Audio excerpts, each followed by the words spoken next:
Eh bien bonjour les résidents, comme convenu on va faire notre atelier cuisine et pour aujourd'hui donc une recette qui marche assez bien au moment de l'apéritif, à savoir donc la tarte du soleil au pesto. Et donc pour notre tarte au pesto, tarte du soleil au pesto, on va avoir besoin de 2 pâtes feuilletées. Ensuite donc un bocal de pesto justement, hein. On aura besoin aussi de quelques graines de pignon de pain, un œuf. Et concernant les ustensiles, on va avoir besoin d'un couteau qui coupe bien, un verre, un pinceau qu'on peut remplacer par du papier essuie-tout et bien sûr une plaque pour mettre au four. Très bien, donc on va commencer par utiliser un premier fond de tarte de pâte feuilletée. Et donc sur ce fond de tarte, on va donc étaler le pesto, voilà, comme ici.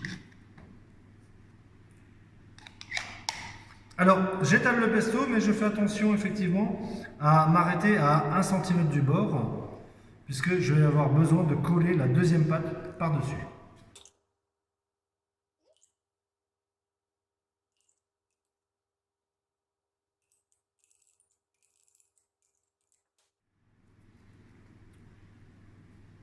Ensuite, une fois que j'ai bien étalé mon pesto, voilà, je vais commencer par parsemer quelques graines de pignon de pain, donc voilà, hein, qui se trouvent en grande surface. Donc je vais en mettre quelques-unes dessus, de cette manière, voilà, histoire d'apporter un peu de croquant à la préparation. Ensuite, opération beaucoup plus délicate, puisque nous allons mettre la deuxième pâte sur la première.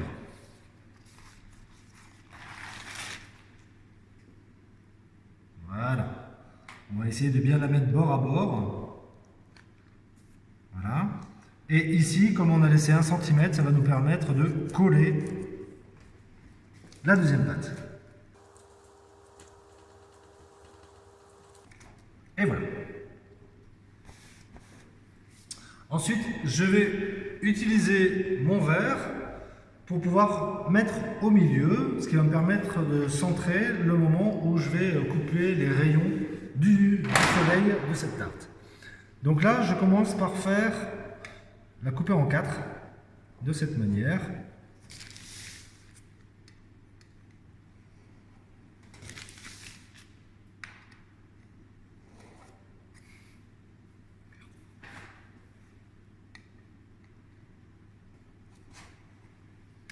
Voilà. Une fois que je l'ai coupé en 4, chaque quartier, je vais les couper en 3.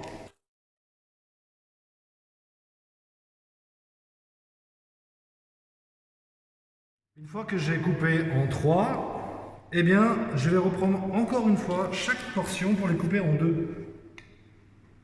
Pour faire vraiment des petits rayons de soleil.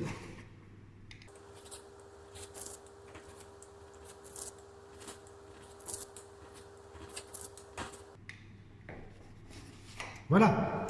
Maintenant, une fois que j'ai tout découpé, ce qu'il me reste à faire maintenant, c'est à entortiller chaque rayon pour lui donner cet aspect un peu tarte du soleil.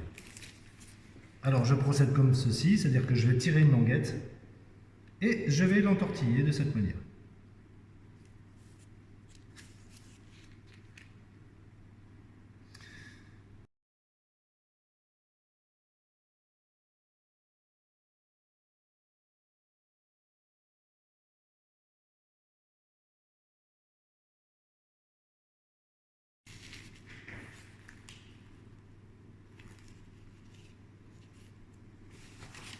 Voilà. Maintenant, une fois que j'ai fait ça, on va passer à l'œuf. Donc concernant l'œuf, je vais juste avoir besoin du jaune d'œuf. Donc pour ça, ce que je vais faire, c'est que je vais casser l'œuf et je vais le balancer de gauche à droite pour retirer le blanc et ne garder que le jaune.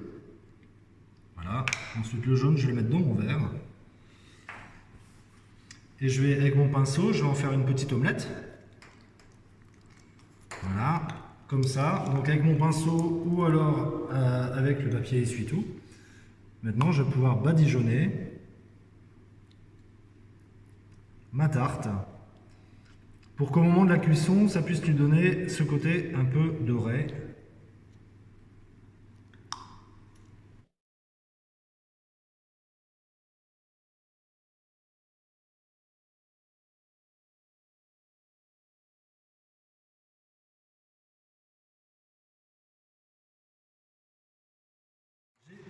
J'ai gardé quelques pignons de pain,